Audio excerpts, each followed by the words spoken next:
Chapter 6. Hunting for Humans. Amain took Sena to a building on a cliff. There were stairs leading to a basement that was located just in front of its normal entrance that was decorated with plants and monuments.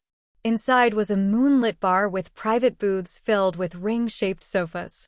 Amain pointed to one of the booths that was full of lit candles. There was a couple in there kissing passionately. Rijo looked around and noticed a lot of that going on. They wondered why Amain had brought them there. Sena felt something was off. Kariko had captured some human hunters and was taking them to an armored GP prisoner transport vehicle. Karen, Red, and Jaikirin, White, were with her. Kariko tried to run off to go find Sena. They stopped her. They still needed her help. Kariko told them she had to find Sena. I saw him run off with Amain. Well, then doesn't that mean he's safe now? It's not safe. Huh? Jaikirin and Karen looked at each other with a strange expression. She's supposed to be a teacher, and she was not dressed in any way appropriate for one. It's dangerous. They teased her about wanting to be the one to pop Sena's cherry. Then they dragged her into the car against her will. Sena was calmly sitting next to Amain in one of the booths, but Kenneth and Rijo were trembling with tension. She proposed they drink of a bubbly amber beverage which she assured them wasn't alcohol. To the boys who've stepped into the adult world, a toast. Sena's roommates drank, but Sena was distracted. He stared at Amain, then drank. Amain suggested another glass. They had another. Amain placed her hand on Sena's knee and brought her face closer to his. Amain, what's wrong? You sure acting strange. He turned to look away from Amain's enticing presence. What do you mean? She asked him as she came even closer. Something was really off. She told Sena she was moist. Hyam looked away from her moistness to look at his glass. He tried to push Amain off. Amain whispered into his ear. If you aren't careful, I might pounce. Amain, are you drunk? Kenneth and Rijo were really excited. Sena was panicking. Well, I have to go back to the dorm soon. I don't. Neither do I, his two roommates said, peeking over Sena's shoulder. Well then, let's get intimate. Yes, gladly. The circular sofa they were on started to descend into the floor and gas came out and knocked them all unconscious. Why? Why are you here? Kariko had arrived at the upper level of the place Sena was captured at. Someone disguised as Sena greeted her. She wasn't amused with their shenanigans and saw right through it. Sena was sleeping in a transparent gel-like object in a room in the basement of the building. He and his roommates regained consciousness at the same time and recognized the situation they were in. Sena asked Amain where he was. She turned into Irma. Amain, there's nothing to be surprised about. I was just using a force field projection that uses a pseudo-personality program. Who are you?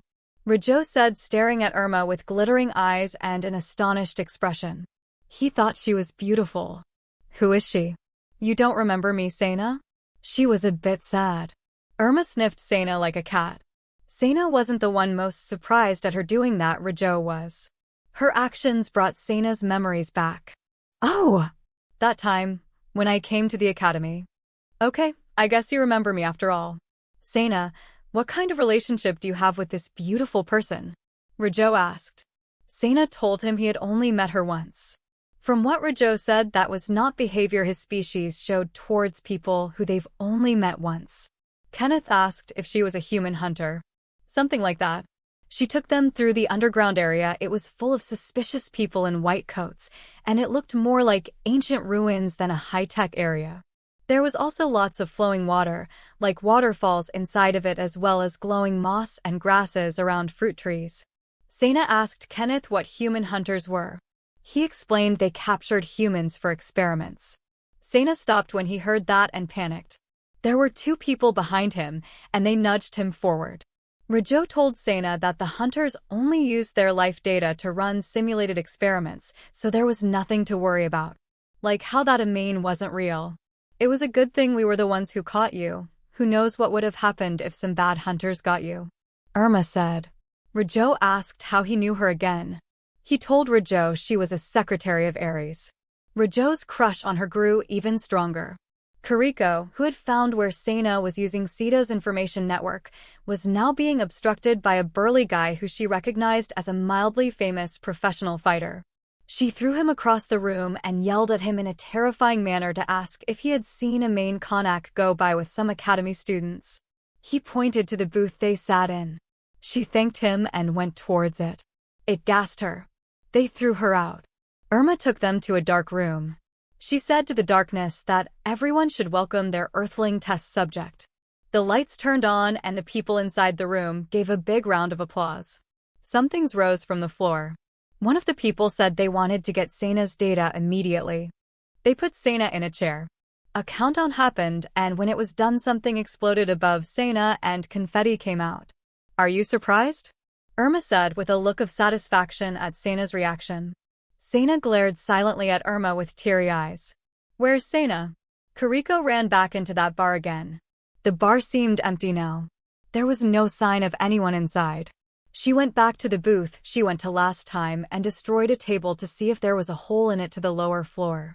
"Thank you for your cooperation," Irma said while walking them down another passage. She also told Sena there was a bit of an error with his data. "I asked my friends who are currently in a different room. It seems there was a slight mistake in the numerical and symbolic relationships of your data." Is that so?"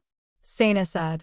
"It's fine. There are specialists there on their way to fix it, so don't worry." Thank you. Thank you for letting us borrow your personal data. You are a really unlucky guy." "Well, it's true. I have bad luck." Irma explained that because of people like Matoto and Mahoshi, his luck was thought of more as a superpower than a burden. Sena once again doted on his bad luck and his feelings of being a pariah. This was still very odd to him that people needed and wanted him here.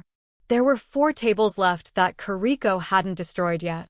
She destroyed another, and it revealed a hole. She jumped down it. "This is the waiting room," Irma pointed. Sena asked why his roommates were taken to a different room. "They're doing another little experiment." However, Sena, who came into the waiting room, heard their groaning voices. Kenneth, Rajo. They were behind a curtain. Sena jumped behind it. "Wow, that is awesome. Hey, please touch me here." "Oh yeah, this is so great. Let me touch it." "I'm going to come." Female researchers in lab clothes were gathered around Sena's roommates' lower bodies. Wow! Oh! Sena tried rushing over to Kenneth and others. "Are you okay?" Sena asked. Irma ran up and hugged him from behind, blocking his way. "Don't disturb the experiment." Experiment? When looking carefully, they were restrained by a cat-shaped robot. "It's just a little stimulation experiment to test their reactions." Kenneth. "Rajo?" Sena. "We're not suffering. You don't have to help us." Irma asked Sena if he wanted to join them in this experiment. She hugged him closely from behind and pressed her chest into his back. He felt a reaction come through his body. Irma laughed. She enjoyed watching him squirm awkwardly. "Koso. Irma, you're needed back in the hall immediately," a researcher called to her. Irma ran back and saw researchers fleeing. The equipment in the area was smoking and giving off sparks. She wanted to know what happened. "Oh, Irma. I made Sena's personality data into a quasi-personality after we fixed the mistake, and when the installation finished, this happened. We tried to quarantine it, but it found a security hole and went outside our network," he said. Irma felt dizzy from this news. "Irma, what shall we do? Their security was impenetrable. It hadn't been broken out of or into for 100 years. Irma were being contacted by Chairwoman Eri. "Irma, what did you guys do?" Eri yelled. Her hologram looked more worn out and stressed than Irma had ever seen her before. "Why? What happened?" Sena's personal data was infected with a tremendous number of viruses.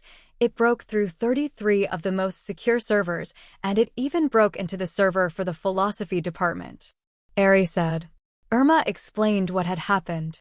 "Is Sena still there?" "Yes, with 2 of his friends." A SWAT team came in and raided the place as she said that.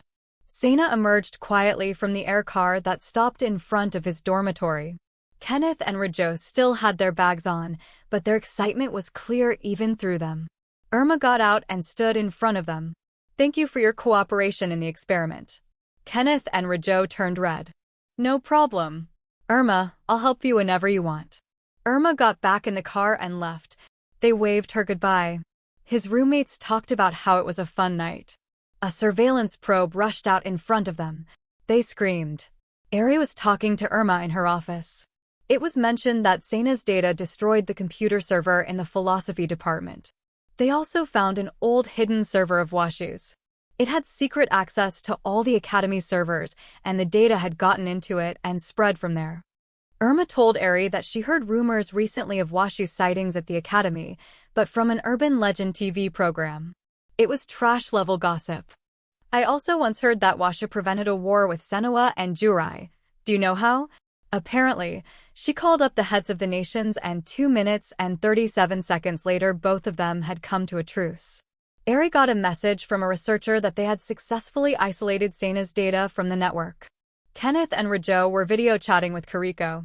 It was late and it was supposed to be prohibited, but they were still doing it. They told her all about Irma and how intimate she was with Sena. They gave her all sorts of ideas about the things Sena was up to that night. Sena came out of the bathroom while wiping his face with a towel. He had gotten one of the drone's marks on his face. Sena asked them who they were talking to. Kariko yelled at Sena. Kariko-san, this is. It looks like you had a lot of fun, Sena-kun, and she hung up. Kariko-san, you want a paper bag? You shouldn't show such a mark to a woman you know.